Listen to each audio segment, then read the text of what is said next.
अस्सलामु अलैकुम वरहमतुल्लाहि वबरकातुहू। महतरम सामीन और नाज़रीन, बहुत दिन से एक मसला पूछा जा रहा है कि नमाज के अंदर हम बिस्मिल्लाह, तावुज़, तस्मिया कब कब पढ़ना चाहिए, हम कब पढ़ेंगे और कहाँ कहाँ पढ़ना चाहिए। और कुछ लोग बार बार हर रकात में बिस्मिल्लाह पढ़ते हैं, औज़ु बिल्लाह पढ़ते हैं कि ये किन किन जगहों में पढ़ना हमारे लिए पढ़ना चाहिए। महतरम सामीन और नाज़रीन, सबसे पहले ये बहुत सारे लोग ये सवाल किए हैं और आपसे भी पूछे होंगे। इस मसला को ध्यान से सुनिए। चलिए शुरू करते हैं। महतरम सामीन और नाज़रीन, सबसे पहले अब जब नमाज के लिए चाहे 2 रकात हो, 4 रकात हो, चाहे 3 रकात हो, आप सबसे पहले जब आप नियत करेंगे, नियत करें, तकबीर तहरीमा बांधेंगे, इसके बाद आप सबसे पहले कुछ काम नहीं है, आप सबसे पहले सना पढ़ेंगे।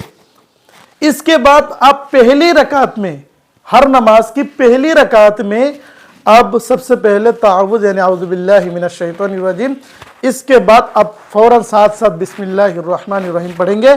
इसके बाद सूरह फातिहा पढ़ेंगे। इसके बाद आप पहली जगह हो गया तावुज़ और तस्मिया दोनों पढ़ेंगे।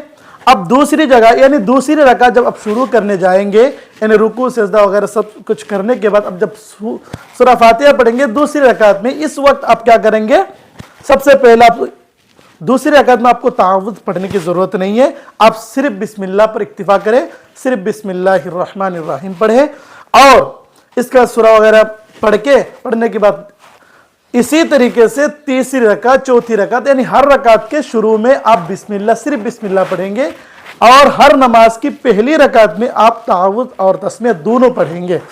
महतरम सामीन और नाज़रीन, अब मसला ये है, अगर कोई आदमी पहली रकात में तावुज़ और तस्मिया एक भी ना पढ़ा हो, महतरम सामीन और नाज़रीन, अगर ये देखिए तावुज़ और तस्मिया पढ़ना ये सुन्नत है, अगर नमाज के अंदर कोई सुन्नत छूट जाए तो आपकी नमाज हो जाएगी, कोई मसला नहीं है, लेकिन सुन्नत तर्क होने की वजह से आपकी सवाब में कमी आएगी।